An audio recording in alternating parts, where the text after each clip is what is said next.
So I got these new spark plugs. Lucky I only need 2 of them because they're expensive. And they got iridium, whatever that is. Must be the iridium in there somewhere. Alright, check this out.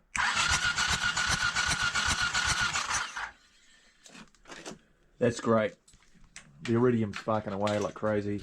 So let's try that, see if it works, eh? Okay guys, here's the moment, see if she lights up. Iridium, not sponsored.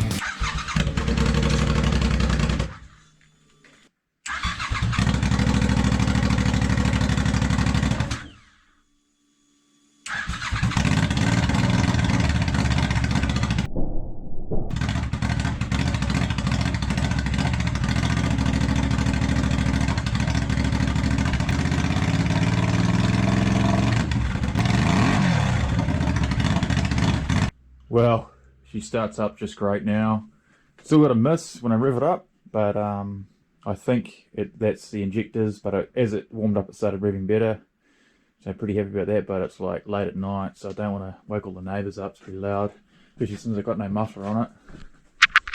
But there's still plenty to do. I'm going to try and finish off the back end of this thing. So I've taken the rear wheel off it and taken the rear axle out, and I'm going to try and fit this sprocket onto here. So I'm going to have to machine a spigot on there, break to bore this hole out bigger, and then might have to drill some more mounting holes because I don't think these ones are going to be strong enough.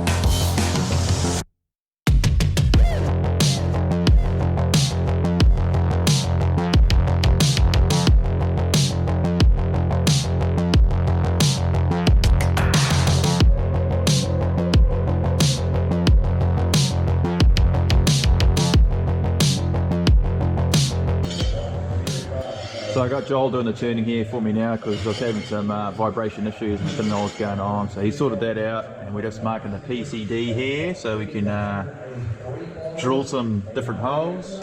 You need to measure that PCD if you wish. We don't really need to measure it, do we? We'll just make the other piece the same. That's pretty close. Bang on the money. Bang on the money. Alright.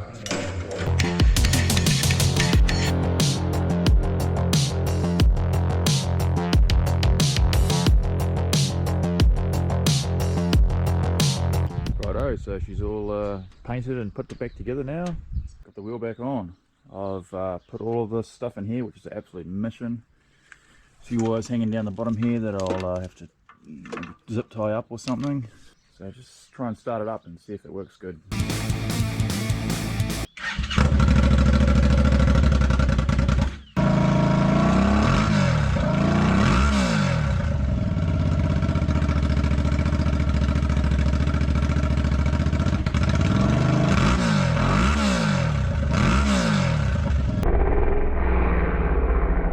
Well, great. Now we've got a coolant leak, but that shouldn't be too hard to fix.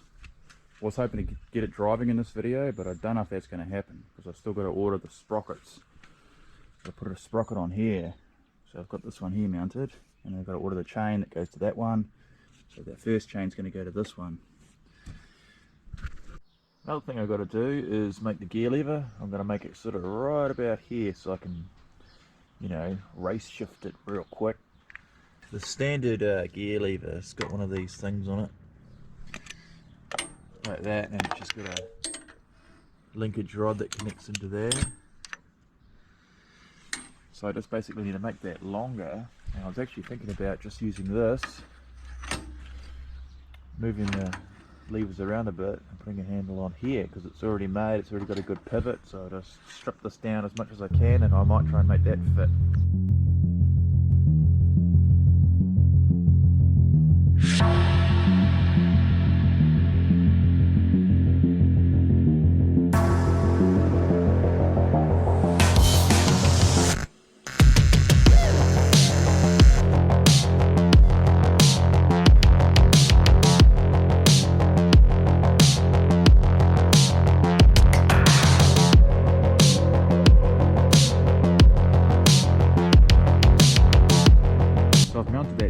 To extend this rod, and I was going to change this, cut this off and make it into something else, but I kind of like it just like that actually. You're only going forward and back, a bit close to the steering wheel, but that'd be alright.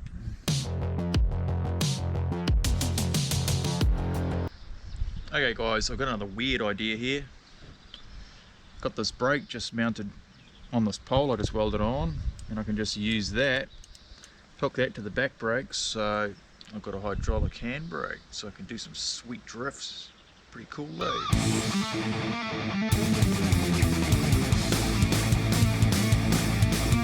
So I got the gear change this side, and then the rear brake this side. So I can change gears while I'm halfway through a drift. Yeah.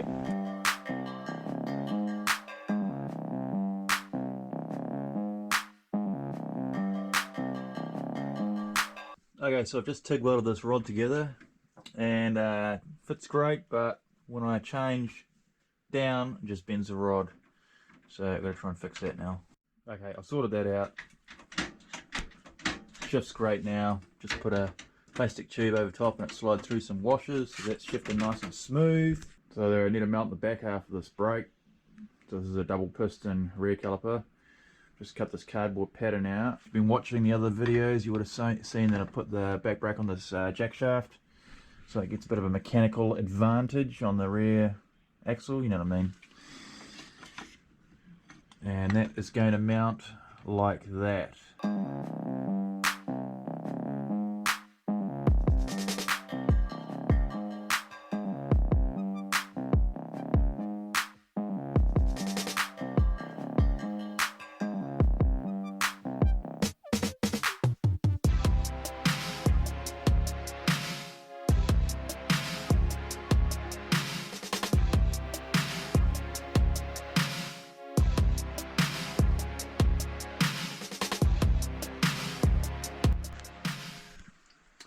So I've got that tacked in place now. Just made a slot on a piece of flat bar so that can be adjusted, which bolts to the caliper there, and then this arm came off the bike which holds to the frame there.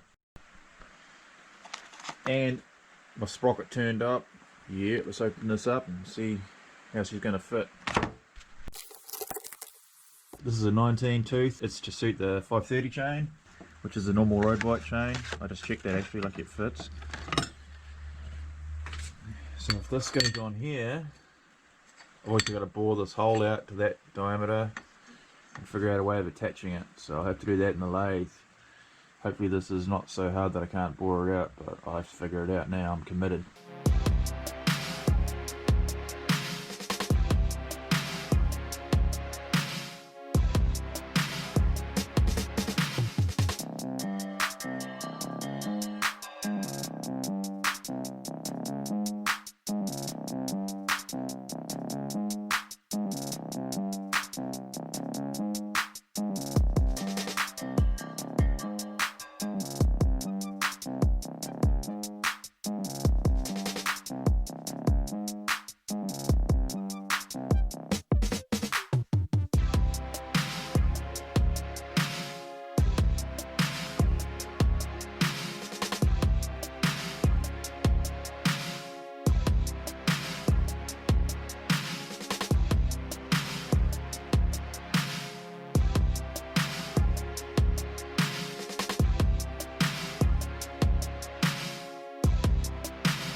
Okay, so I've finished making this part now. It took me quite a while to make this sprocket because of the weird way I've got to put it over this.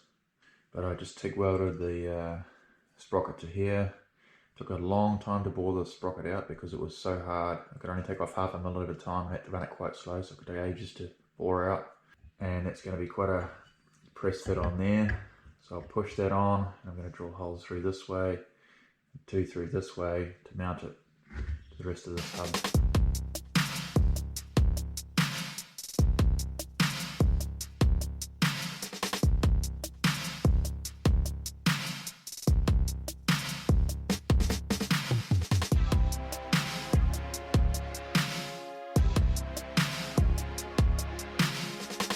So that's on there now.